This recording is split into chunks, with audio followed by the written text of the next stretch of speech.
हरे कृष्णा, सभी को राधे राधे। तो देखिए आने वाला है जीवित पुत्री का व्रत, और जिसे जितिया व्रत भी कहा जाता है। और इस व्रत में पूजा की जाती है जिमुत वाहन जी की, सियार की, चिल्लों की। तो मिट्टी से ये विग्रह बनाए जाते हैं, जिमुत वाहन जी के और चिल्लों और सियार के विग्रह बनाए जाते हैं। और ये विग्रह किस तरह बनाए जाते हैं ये मैंने पिछले अपने वीडियो में डाल दिया है, वहाँ से चेकआउट कर सकते हैं। और देखिए ये जो व्रत है ये खासकर महिलाएं अपने बच्चों की लंबी आयु के लिए, अच्छे स्वास्थ्य के लिए ये व्रत रखती हैं। और जिन महिलाओं के संतान नहीं है, या देखिए होती है, पैदा होती हैं और पैदा होते ही वो मर जाती हैं, किसी कारणवश उनका निधन हो जाता है, तो उसके लिए भी ये व्रत रखा जाता है। ये 3 दिवसीय व्रत होता है।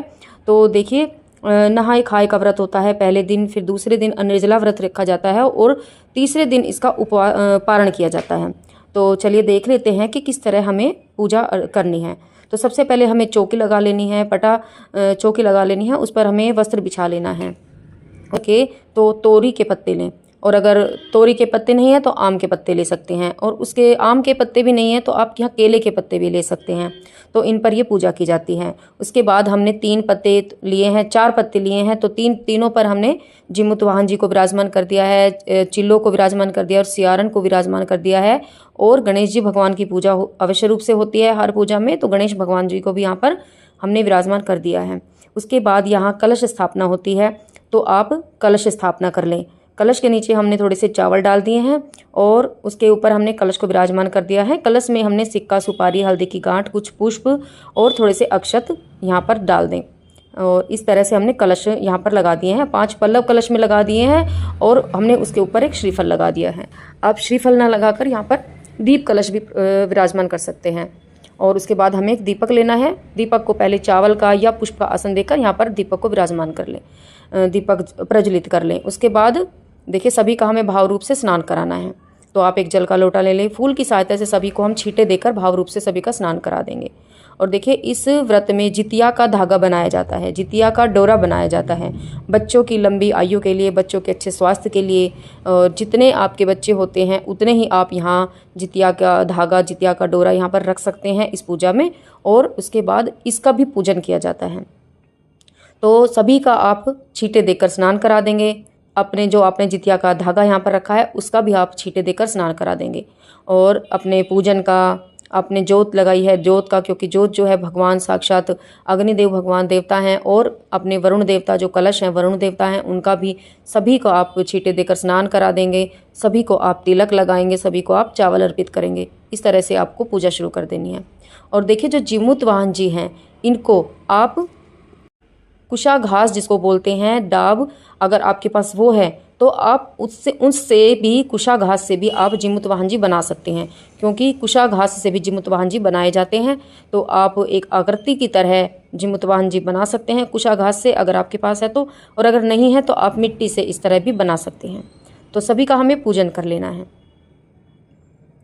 और देखिए जिमुत वाहन जी ने किसी महिला के और बच्चे को जीवन दान दिलवाया था, तो इसलिए उनको तभी से देवता के रूप में पूजा जाता है और इनकी पूजा की जाती है। और चील और सियारन की पूजा इसलिए की जाती है क्योंकि ये व्रत सबसे पहले चील और सियारन ने ही की थी, तो इस व्रत में चील और सियारन की भी पूजा की जाती है। तो हमें भाव रूप से पूजा करनी है। और ये पूजा आप दोपहर के समय कर सकते हैं, शाम के समय भी कर सकते हैं। इससे पहले दिन नहाय खाए का दिन होता है, तो नहाय खाए की पूजा अलग से की जाती है। और ये पूजा आप किसी तालाब, सरोवर, बस खड़ा जल हो, बहते जल में पूजा नहीं होती है। तो जैसे तालाब होता है, सरोवर होता है, वहाँ पर आप पूजा कर सकते हैं। तो अगर आप पार्क वगैरह में कर रहे हैं तो वहाँ पर गड्ढा खोद कर तालाब बनाया जाता है, तो वहाँ पर पूजा हो जाती है, वहाँ पर भी आप पूजा कर सकते हैं। और नहाय खाए की पूजा भी तालाब के समीप ही जाकर होती है। और इस दिन, व्रत के दिन, इस तरह घर पर भी चौकी लगाकर आप पूजा कर सकते हैं। तो सभी को आपने पुष्प अर्पित करने हैं, चिल्लो, सियारन को, भगवान गजानंद को, जिमुत वाहन जी को, सभी को आपको पुष्प अर्पित करने हैं। अपने कलश देवता को, अपने अग्नि देवता को, आपने सबको पुष्प अर्पित करने हैं। और आपके पास अगर ज़्यादा पुष्प हैं तो आप अपनी चौकी को सुंदर से सजा भी सकते हैं। अगर आपके पास केले के पत्ते हैं तो आप यहाँ पर केले के पत्ते भी लगा सकते हैं। बड़े विधि विधान से ये पूजा की जाती है। और देखिए जिमुत वाहन जी को और गजानंद भगवान को आप जनेऊ अवश्य रूप से अर्पित करें। जनेऊ जरूर अर्पित किया जाता है और सभी का इसी भाव से आपको पूजन करना है। और इस व्रत में देखिए भोग में चने का भोग लगाया जाता है, भीगे हुए चने होते हैं। तो हमें जब हम व्रत करते हैं तो उससे एक दिन पहले ही हमें चने अपने भिगो कर रख देने हैं और हमें अगले दिन चौकी पर चनों का भोग लगाना है। और यहाँ पर नमक का भोग नहीं लगता है। और मीठे पूड़ी जो भी आपने बनाया है उनका आप अवश्य रूप से भोग लगाएं। दक्षिणा आपको अवश्य रूप से रखनी है। दक्षिणा आप कोई भी पूजा कर रहे हैं तो उसमें अवश्य रूप से आपको दक्षिणा रखनी है। और कोई और अगर आपके पास प्रसाद है मीठा, आप उसका भी भोग लगा सकते हैं। और देखिए क्योंकि ये पूजा बच्चों के निमित्त होती है, बच्चों के लिए ही होती है, तो कुछ ना कुछ आप खिलौने, कुछ भी खिलौने आप इस पूजा में रख सकते हैं।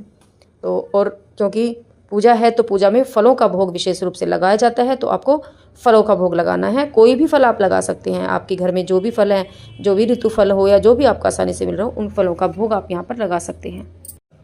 और इसी तरह से जिमुत वाहन जी की और चिलो सियारन की पूजा की जाती है। उसके बाद आपको सारे विधि विधान से पूजा करने के बाद हाथ में कुछ पुष्प और कुछ चावल लेकर कथा सुननी है। और कथा का जो वीडियो है मैं अलग से मिल जाएगा, क्योंकि ये वीडियो बहुत बड़ी हो जाएगी अगर मैं इसी पर कथा सुनाती हूँ तो उसके बाद आपको कथा सुनने के बाद आपने हाथ में जो पुष्प वगैरह लिया है वो आप भगवान जिमुत वाहन जी के समक्ष, चिलो सियारन के समक्ष आप डाल दें, कुछ अपने लोटे में डाल लें और सूर्य भगवान को अर्घ दें। और धूप दीप से आप अच्छे से आरती करें और क्षमा याचना करें कि हे जिमुत वाहन जी, अगर हमारी पूजा में कोई भी कमी हो जाती है तो हमें क्षमा करना, हमारे बच्चों की लंबी आयु करना, हमारे बच्चों का स्वास्थ्य हमेशा अच्छा रखना।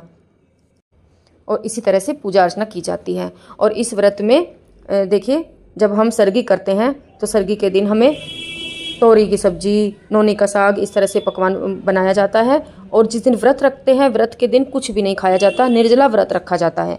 सुबह सरगी कर सकते हैं, 3 बजे उठकर नहा धोकर 4 बजे से पहले पहले सरगी कर लें। अगर आपके यहाँ सरगी होती है तो सरगी कर लें।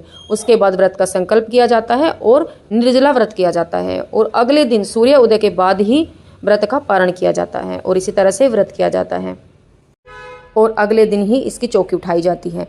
तो अगर आपको मेरी वीडियो पसंद आई है तो मेरी वीडियो को लाइक और चैनल को सब्सक्राइब ज़रूर करना। और इसी के साथ ही वीडियो का समापन करती हूँ। मिलूंगी एक अगली वीडियो में इसी के साथ ही कोई अच्छी वीडियो आपके साथ लेकर पूजा विधि विधान की। और अगर मेरी वीडियो पसंद आई है तो मेरी वीडियो को लाइक, चैनल को सब्सक्राइब ज़रूर करना। हरे कृष्णा सभी को, राधे राधे। भगवान जिमुत वाहन जी आप पर आपके बच्चों पर कृपा बनाए रखे। हरे कृष्णा सभी को।